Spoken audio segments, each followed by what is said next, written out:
Why would you want to know someone else's past life? मेरा क्या जाता है? मैं क्यों सुनूं किसी की past life में वो क्या था? Absolutely, right? What really happens is, as mankind, we tell stories and we love stories. Our ancestors told us stories. Our elders, the wise people, left us stories in terms of Ramayana, Mahabharata, Gita, Vedas, Shlokas, and so much more. They left us with these stories to learn and be inspired. Today I'm going to tell you three stories. Three stories that can inspire you to change your life, inspire you to heal your life and become aware that there is a solution. These patterns that you feel stuck in, these problems that you feel stuck in, relationships, career problems, financial problems, health problems, can all be broken. There is light at the end of the tunnel, my friend. You might say this is the last resort. You might say iske aage kuch nahi hai. But past lives take you back to the origin of where things began.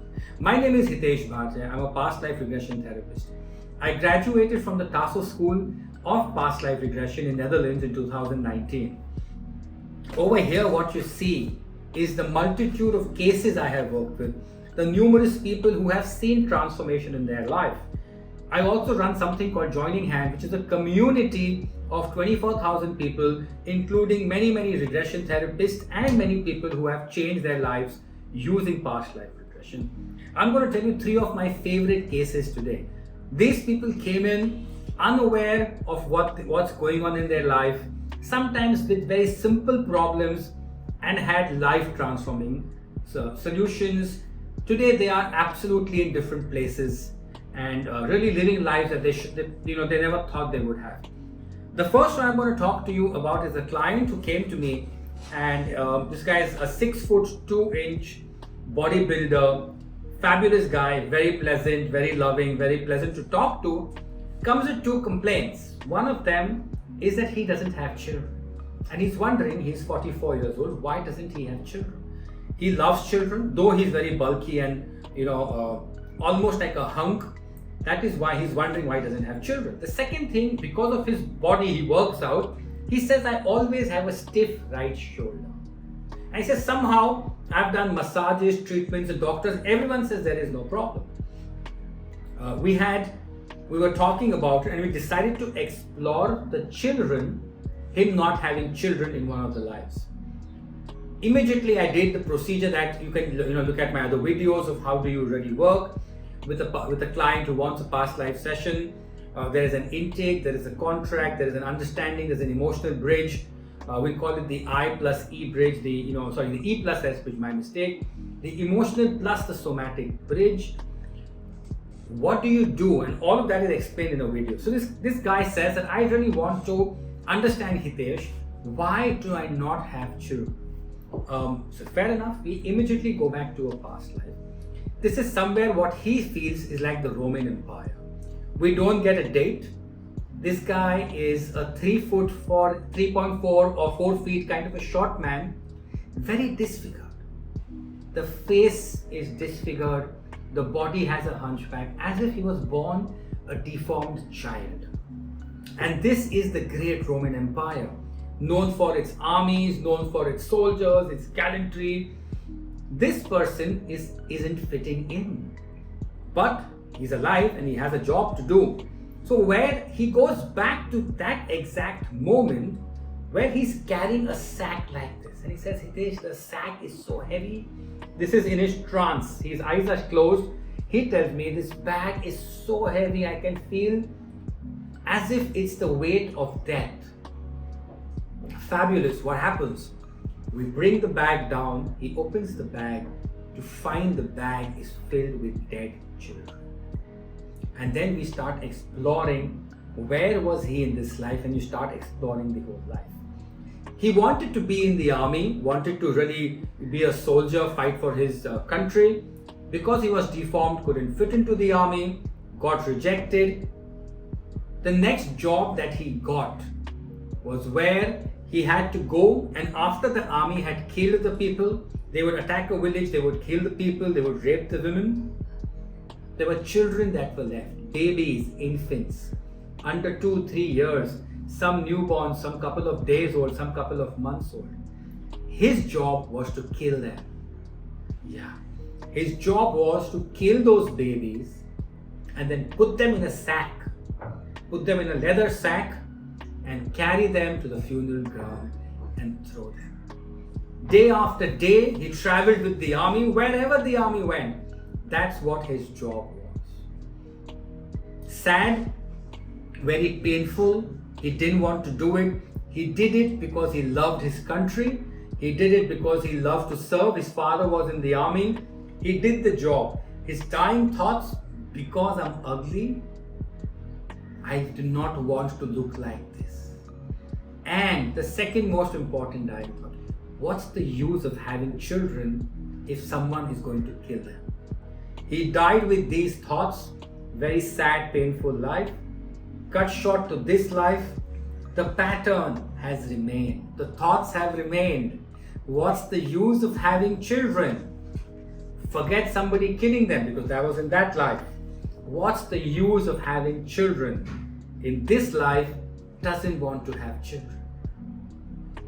Should I also tell you, he refused to have sex with his partner if it wasn't for making children. And the stiffness in the back was because he was carrying the burden of all the dead children of that life. We did the energy work. He also got some thoughts that, in the subconscious state, we asked him, how does he want to ask for forgiveness from those dead children?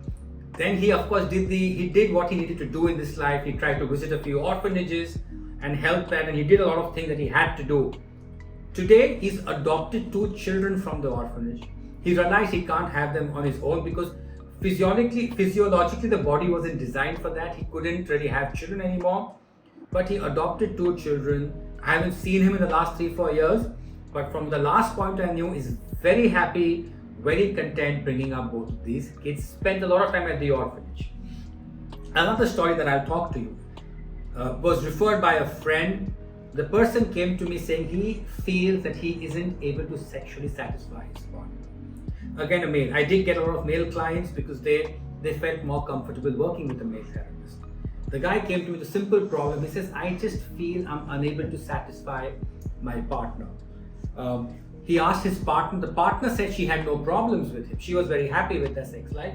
But he said, I live constantly with dissatisfaction that I'm not able to satisfy my partner. And he says, I want to change that. We got into a few details about his sex life, understood the problem. Goes back to somewhere in the Middle East. Again, is living as a big bulky body, training to be a soldier, wants to serve the country. Realizes that he and his brother are always quarreling because they both are winning medals. The last competition that they have to become the soldier, he wins. Gets chosen by the king to work in the king's castle. Is super happy that he's going to be the Sheikh's bodyguard. Very excited, reaches the castle and is told he has to take care of the Sheikh's harem, of the king's harem. He says, okay, I will protect the king's wives. I will protect the king's family. I will serve my king. Very proud. And the next moment he's told he's going to be castrated. Why? Because when the Sheikh is away, he doesn't want men who are sexually active or who could be sexually active around the women. So he's in this dilemma. It's the moment of truth for him. Do I run away? But I love my king. I love my country. I have to serve. So he willingly sacrifices his manlyhood and says, okay, I will live. But that's not what a man is all about. A man is not only about his sexual organs. A man is about his masculinity. He falls in love with the princess, one of the princesses. He falls in love with her, and now they both are in love with each other. The biggest problem, he's never able to satisfy her. They are together, intimate moments, lots of physical intimacy. He's there when she's having a bath because no one is afraid of him anymore. There's no fear or no shame because most of the people don't consider him a man anymore. But he is there in front of the queen, in front of his queen, the princess, unable to satisfy her one sexually. Eventually, they know that the sheikh or the princess's father will never agree to their marriage. They decide to run away. The night before they're going to run away, the princess turns around and says, I can't do it. I'm sorry, but I cannot live a life with you where I am not physically satisfied. They live together, the princess gets married. Since the princess and he are so close and no one knows about their love story, he is shipped off with the guy that the princess marries to another tribe. He spends all his life guarding the princess till he reaches the age of 40, 45, and that one point he says, I'm done, I can't do this anymore. And he suicides and he takes his own life. He takes a sword and he just cuts his neck off. He says, I can't do this anymore. He kills himself. His dying thoughts as he's lying there with blood oozing out of his body, I can't do this anymore. What's the use if I can't really ever satisfy my woman. Comes back in that life.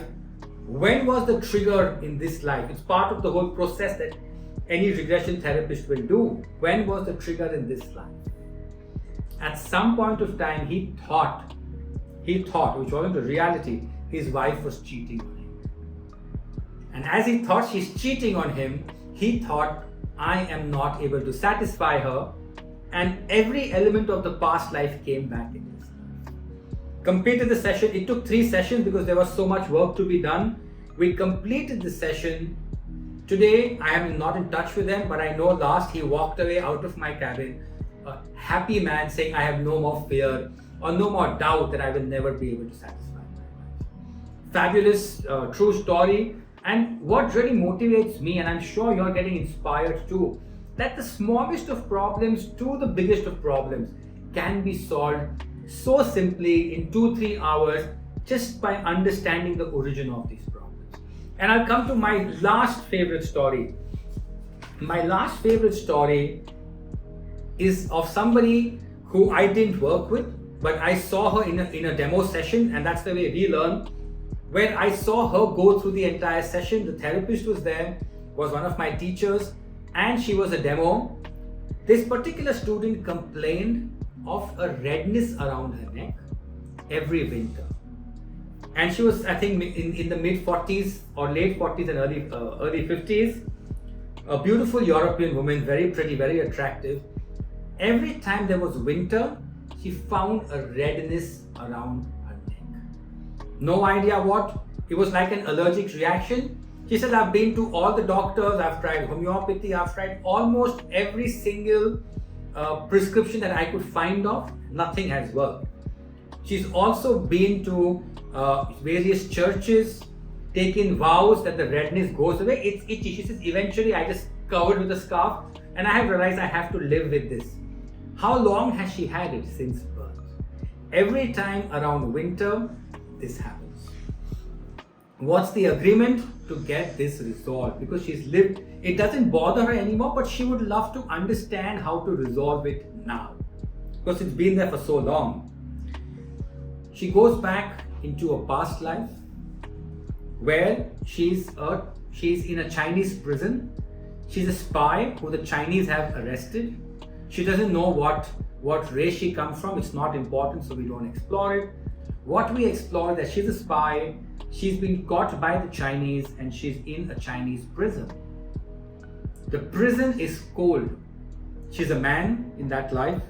What have the Chinese done? They have stripped her naked to punish her. They have whipped her and caned her. And the final blow for him in that life is they will hang him till death. That's the punishment. Okay, I'm a spy. I've done what I had to do and I'm not afraid of death. I will never reveal my secrets. I will never tell anything. It's a good spy. What happens next? She gets a noose around her neck. The way the noose is hung is if she tippy toes, if she goes onto her toes, she will not choke. But she's not a ballet dancer. How long can she tippy toe?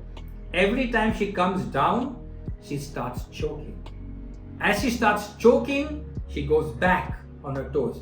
Her toes are beginning to hurt. They are paining. She's naked, it's cold, it's winter. She can feel the chill in her bones. And the client is going through that chill. You could feel the client almost shivering on that chair. What happens next? They throw sugar water on her feet, on her toes. And rats start coming to drink the sugar water. So here is this person who's ready to die. I'm not afraid of death. I don't care. I've been trained for this. I'm a good spy. The torture never ends. As she tippy-toes, she can live. But the second she goes on her toes, she can't kick off the rats. The rats come to bite her toes. She goes on the feet, she starts choking, but the rats can be kicked away. Pain, death, winter. It's a slow, long death. Slow, long death. Her only dying, and she keeps going in and out of being conscious and unconscious. The only dying thoughts, just kill me. Just kill me and get it over. And as it kills her, what kills her is this red thing around her neck. I yet get goosebumps every time I'm reminded of what happened in that room when I was seeing this particular session take place. She did what she had to do, she resolved everything. And I kid you not, I believe in miracles, I believe in magic because I saw it happen there. She sat there. As the session got over, the redness around her neck disappeared. It disappeared. We spent another 6 months with her. She was part of a course I was doing on past life regression. Never again did I see the redness. I haven't been in touch with her after the class. But the times that we were in the class, I asked, she said, Hitesh, that redness has disappeared and has never come back again. That, my friends, is the beauty of the work that I do. The beauty of the work that past life regression therapists do. Problems, small, big. Life is a beautiful gift. It's a beautiful gift given to us by our parents, by this universe. It gets complicated, yes. It doesn't mean that it cannot get uncomplicated. In India, we always blame our karma. We say, "Sab mere karma ka phal hai." Because my karma was bad, I have to go through this. Or I have an abusive husband because of my karma. Or I have to stay in this profession because of that. The idea of these stories is to give you a source of inspiration. If these many people could have changed their lives, I have hundreds of cases over here of people whose lives have transformed. Within our community, thousands, yours can too. Thank you so much for watching. Please put in your comments what you would like to hear. Do share your feedback if you have ever been for a past life session or you are a therapist, which is your favorite story that you would like to share. My name is Hitesh Bhatia. I'm from Joining Hands. Thank you so much for watching.